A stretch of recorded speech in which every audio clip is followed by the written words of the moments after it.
सो hello बच्चों, welcome back to our channel. बच्चा, आपका जे एडवांस 2026 का एक्सपीरियंस कैसा रहा? 6 घंटे का पेपर आपने अटेंड किया है। कैसा गया आपका फिजिक्स, केमिस्ट्री, मैथमेटिक्स? बेटा जरूर से नीचे आप कमेंट कीजिएगा।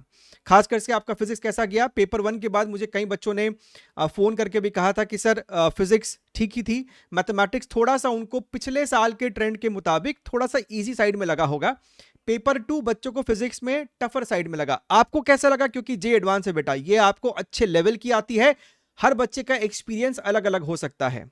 ये जो पेपर है, अभी तक मैंने भी एक भी सवाल नहीं देखा है। So I am just going to go through the question, try to understand कि भैया कहां से सवाल पूछा गया है, किस टाइप का सवाल पूछा गया है, and share my reaction with you all at this particular moment. ठीक है, चलिए देखते हैं।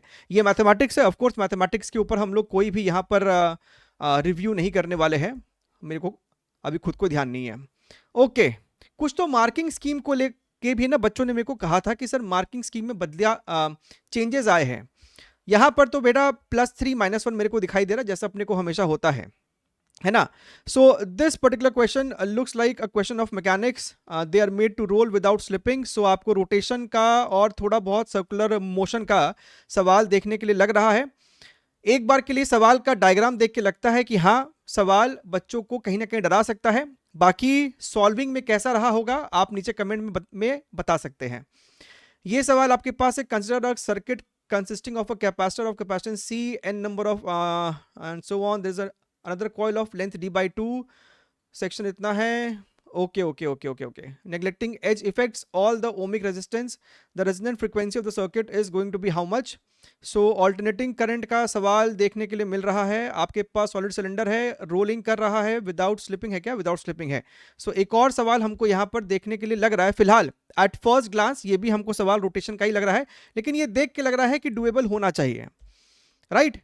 ग्राफ का सवाल, अभी होता क्या है ना कि ग्राफ के सवाल हमको लगता है कि पिछले 2-3 सालों में ना थोड़े थोड़े एक दो ग्राफ वो लोग डालना शुरू कर दिए हैं, और ग्राफ को देख के कहीं ना कहीं बच्चे घबराते हैं।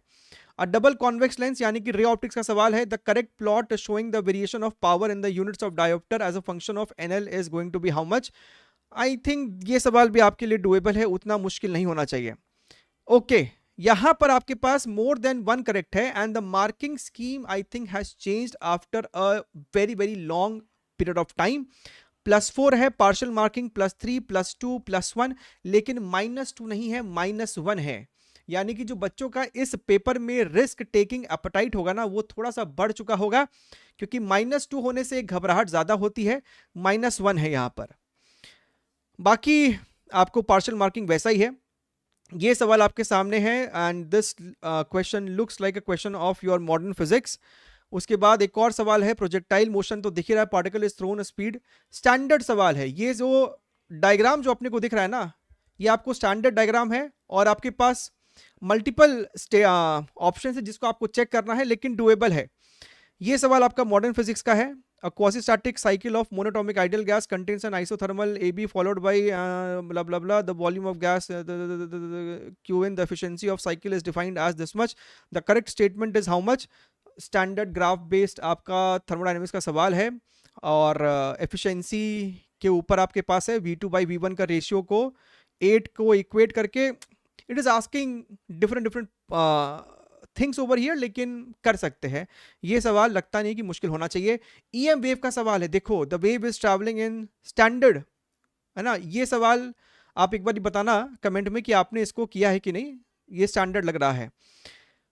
अ tank contains 2 immiscible liquid of density 6 rho and 2 rho. So fluid mechanics का सवाल है, the time period of small oscillation is this much.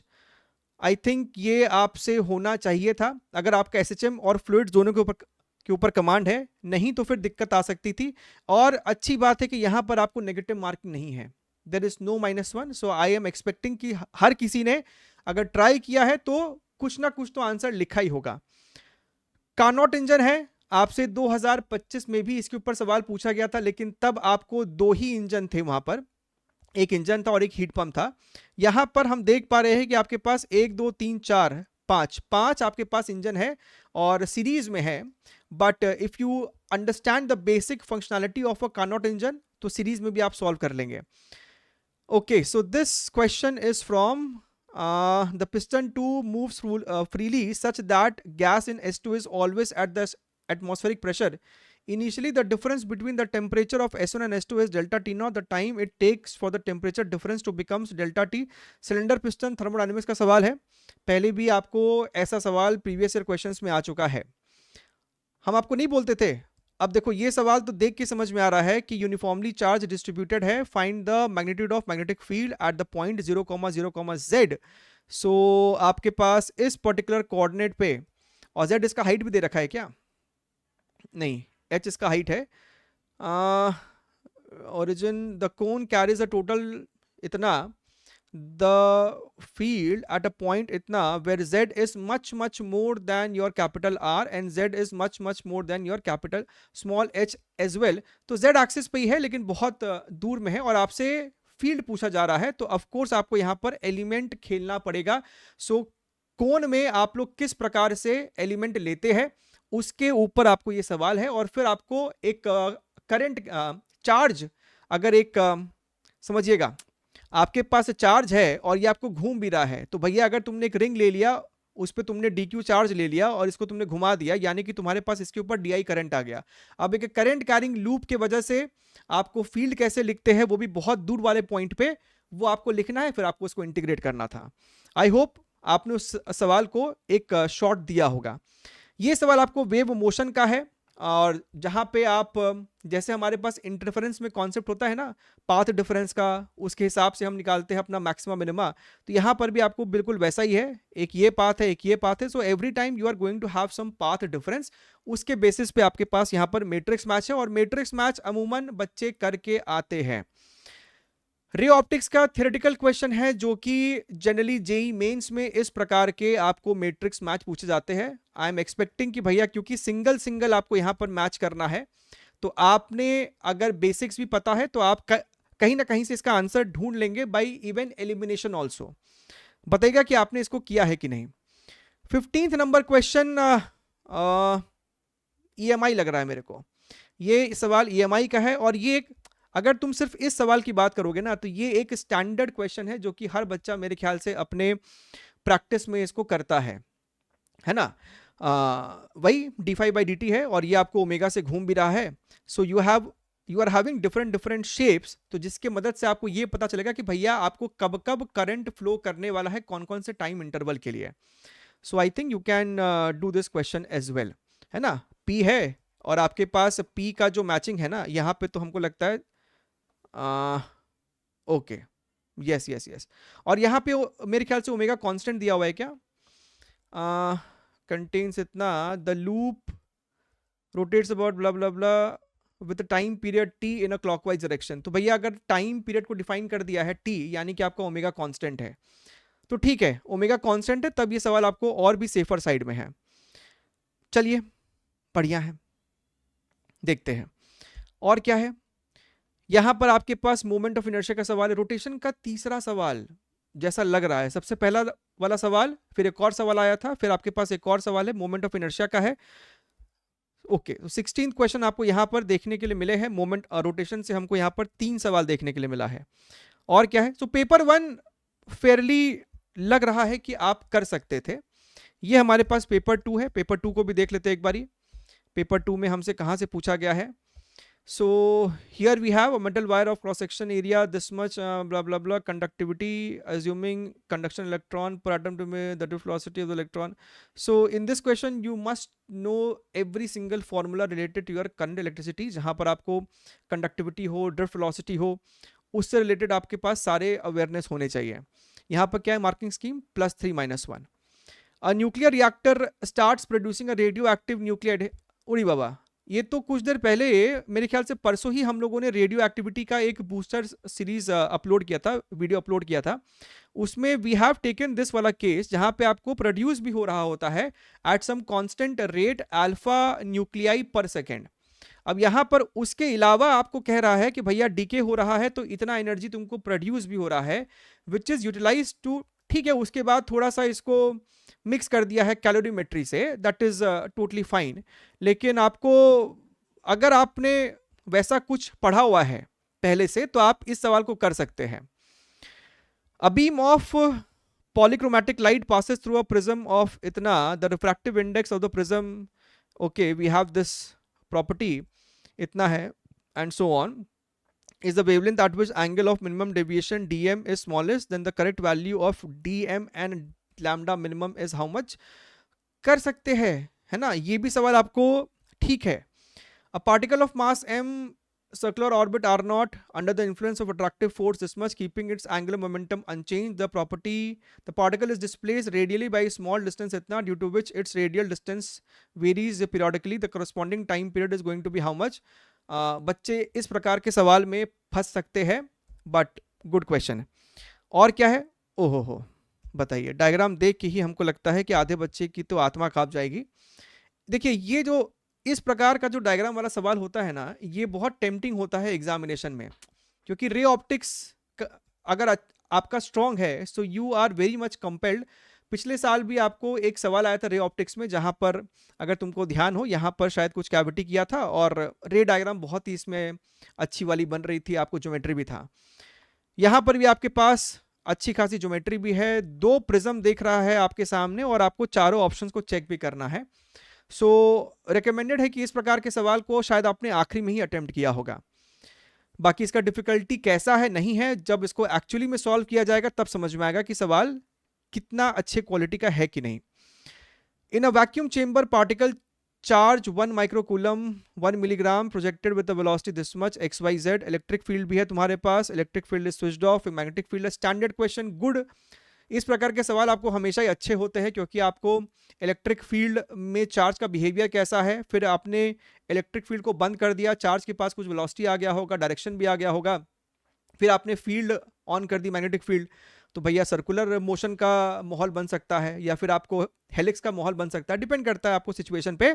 लेकिन अच्छा सवाल होता है, डुएबल सवाल भी होता है, क्योंकि बच्चों के इस प्रकार की चीज पे स्ट्रेंथ होते हैं. तो आई एम एक्सपेक्टिंग कि आपने इसको शायद अटेम्प्ट किया होगा. 2 charge q1 is equal to small q, q2 is mq are placed at the points this much respectively. v1 is potential at point xy due to the charge itna potential at that q2. Correct statements for the points v1 is equal to v2 is equal blah blah blah blah blah. So locus not exactly the same variety, लेकिन ऐसा जहाँ पे आपको locus निकालना पड़ता है, आपसे पहले भी पूछा गया भाई जे एडवांस में. लोकस ऑफ द पॉइंट जहाँ पे आपको 2 चार्ज की वजह से पोटेंशियल 0 है, तो यहां पर भी लोकस है. और एक्स वाई लेके आपके पास एक कंडीशन भी दिया हुआ है कि v1 और v2 इक्वल है, तो उसके बेसिस पे आपको कुछ आ सकता है ना, डिपेंड करता है, इसको सॉल्व करना पड़ेगा. लेकिन अगेन ये सवाल रे ऑप्टिक्स का, ये आपका 6 और 7 दोनों ही आपको है इलेक्ट्रोडायनेमिक्स का सवाल. अगेन एक और सवाल आपको दिख रहा है इलेक्ट्रोडायनेमिक्स का पेपर 2 के अंदर. डाइपोल है इतना है, separated by a fix distance इतना, डाइपोल मोमेंट इतना है, यूनिफॉर्म इलेक्ट्रिक फील्ड है आपके पास, इज टर्न्ड ऑफ इतना when the dipole makes an angle theta F with I cap, neglect any source of energy loss, blah blah blah. So electrostatics का आपके पास एक और सवाल है. यहाँ पर 3 सवाल अभी तक हमको दिखा है इलेक्ट्रोडायनेमिक्स से. Frictionless piston, the gas is suddenly compress, blah blah blah. तो अगेन पेपर 1 में था ना वो सवाल सिलेंडर पिस्टन का, कि पेपर 2 में था, तो हमने ऑलरेडी एक सवाल देखा है सिलेंडर पिस्टन का. आपके पास यहाँ पर एक और सवाल है सिलेंडर पिस्टन का ही सवाल है, यानी कि थर्मोडायनेमिक्स का है, और एक और सवाल कार्नोट का हमने ऑलरेडी देखा है. तो 3 सवाल अभी तक थर्मोडायनेमिक्स से देखने के लिए मिला है ना. ये प्रश्न है और ये उसका आपके पास 4 ऑप्शन है, वो भी पहला ऑप्शन ही हमको ग्राफ में दे रखा है. गुड गुड, बढ़िया है. फिर क्या है बताइए, टिपिकल है एकदम, स्क्रू गेज का है. लास्ट टाइम वर्नियर कैलिपर पूछा, इस बार उन्होंने आपसे स्क्रू गेज पूछ लिया है. ये सब सवाल आपको बिल्कुल भी मुश्किल नहीं होता है, मेरे ख्याल से डुएबल ही होगा. सवाल को हम लोग पढ़ नहीं रहे लेकिन डुएबल ही होता है. A single slit diffraction experiment, a slit of width this much is used to measure the wavelength of monochromatic light source. In the diffraction pattern the angular distance between the central maxima and the first minima is this much, the value of fractional error. Error का भी एक और सवाल last time भी था, इस बार भी आपसे एरर का सवाल पूछा गया है. गुड. एक और सवाल रे ऑप्टिक्स का, तो रे ऑप्टिक्स का अच्छा खासा वेटेज देखने के लिए मिल रहा है, और लास्ट टाइम की तरह भी इस बार भी रे ऑप्टिक्स को थोड़ा सा इन्होंने पोलराइजेशन के साथ मिक्स किया हुआ लग रहा है कि नहीं? बिल्कुल. एंड जहां तक बात है इस प्रकार के मल्टी लेयर की, जहां पर आप डेटा भी देखो ना, तो इस प्रकार का मल्टी लेयर पैरेलल लेयर्स आपसे पहले भी एडवांस के पीवाईक्यूज में है, 2018 में है कि 15 में है आपके पास। लेकिन as shown in the figure, the resistance of galvanometer G can be half deflection method, half deflection is obtained।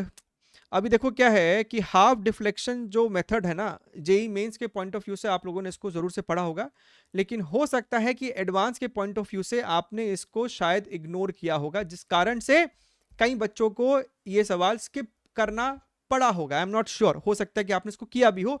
बताइएगा कि आपने हाफ डिफ्लेक्शन वाला सवाल को किया है कि नहीं।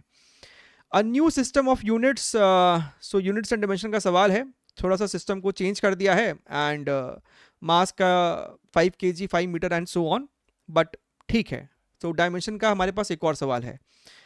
उसके बाद हमारे पास आता है स्टेम क्वेश्चन। स्टेम क्वेश्चन वाला जो एक फॉर्मेट है, ये आपसे पहले पूछा जाता था एडवांस में, आज से 4 साल पहले 5 साल पहले, फिर से उन्होंने इसको इंट्रोड्यूस यहाँ पर किया है।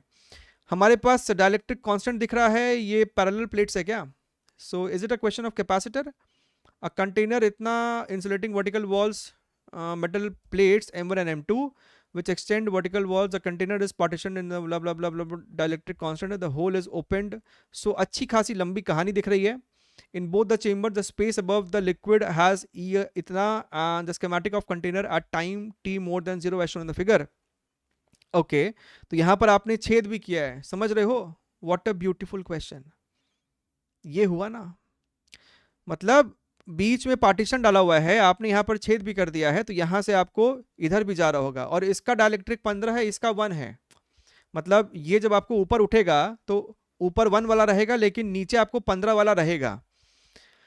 The height of liquid in the left chamber at t equals to 500 second is how much? The difference in the capacitance. Very good question. मतलब अभी जो दिख रहा है सॉल्विंग में हो सकता है इजी हो, या हो सकता है टफ हो सकता है कॉम्प्लिकेटेड हो, but mixing these two chapters बहुत रेयरली ऐसा सोचा जाता है कि भैया कैपेसिटर के साथ फ्लूइड को ऐसे मिक्स कर सकते हैं। गुड, आनंद आया। यहां पर क्या है आपके पास? यहां पर एक और सवाल है, uniform circular disc of radius 0.2 and 1 kg is pivoted and so on and so when the disk is at rest a particle of 20 gram traveling with blah blah blah blah blah। so I think ये disc है और एक छोटा सा particle है, आपको यहाँ पर कोलिजन हो रहा है, तो ये लाइन ऑफ इम्पैक्ट का जो फंडा होता है वो भी इस्तेमाल करना पड़ेगा। After the collision the disc starts to rotate around point C. अच्छा, बिल्कुल, ये हिंज है क्या यहाँ पर? That it can rotate freely around C. हाँ, तो सवाल में ही हमको दिखा रहा है कि भैया ये जो डिस्क है ना, इसके अबाउट फ्रीली रोटेट कर सकता है। तो ठीक है, फिर तो आपको जो भी यहाँ पर नॉर्मल आएगा इम्पैक्ट वाला, तो ये वाला जो नॉर्मल है उसके वजह से इसके अबाउट आपको एक टॉर्क भी आएगा। सो ठीक है, and the maximum change in the height blah blah blah amount of energy loss in the collision is how much. अच्छा क्वेश्चन है आपको यहाँ पर कोलिजन से संबंधित भी। तो ये था हमारे पास फिजिक्स के पेपर 1 और पेपर 2 के सवाल को देखकर। सवाल आपको देखिए बेटा, जे एडवांस है, ऑफ कोर्स सवाल आपको अच्छे लेवल के होंगे, अच्छे क्वालिटी के होंगे, कुछ कुछ सवाल आपको काफ़ी बढ़िया है, और पेपर 2 में कुछ कुछ सवाल ऐसे हैं जिनका लेंथ ज़्यादा है, जिनमें डायग्राम इस प्रकार के हैं जो कि बच्चों को थोड़ा सा भयभीत कर सकते हैं, चाहे वो ये सवाल भी हो, चाहे वो ये सवाल भी हो, चाहे वो आपको हाफ डिफ्लेक्शन वाला सवाल हो, चाहे वो आपके सामने यहाँ पर थर्मोडायनेमिक्स का सवाल हो, चाहे ये वाला सवाल हो। सो कहीं ना कहीं अगर बच्चे को लग रहा है कि पेपर 2 उसको मुश्किल लगा है एज कंपेयर टू पेपर 1, तो जेन्युइन है, right? Let's hope that you have given your best. Make sure to comment कि भैया आपका पेपर कैसा गया। अपने मिलते रहेंगे, ध्यान रखिए, take care, wish you all the very best and bye bye.